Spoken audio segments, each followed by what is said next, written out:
আসসালামু আলাইকুম। আলহামদুলিল্লাহ। তো সকাল সকাল যাচ্ছি খড় নেওয়ার জন্য। তো যেহেতু আমাদের এখন এদিকে ঘাস ডুবে গেছে, তো আমরা প্রতিদিন গরুকে প্রায় ৬-৭ হাজার ছোটো ছোটো আটি খাওয়ানো লাগে। তো যাই হোক, দেখছেন আমরা বাবা এবং ছেলে চলে আসলাম আমাদের খড়ের ফালার কাছে। তো মোটামুটি এই যে আমাদের খড়ের ফালাটা এখন আমরা আর চলাইতে পারতেছি না, তো সেজন্য মাথাটা ভেঙে দিলাম, উপর থেকে চঙ্গা দিয়ে আস্তে আস্তে করে খড় নিচে নামাই। তো এরপরে এখন আমরা খড়গুলো নিব।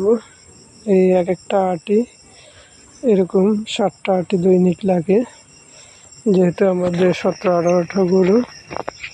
তো যাই হোক, যে এখন একটু কষ্ট হচ্ছে।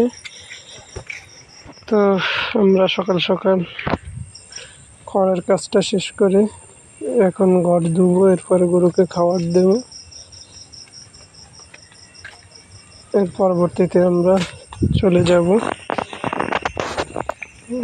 আমাদের আরও অন্যান্য কাজ আছে। আজকে আমরা সিসি ক্যামেরা লাগাবো এবং আমাদের দৈনন্দিন আরও অনেক কাজ থাকে, এগুলো করি।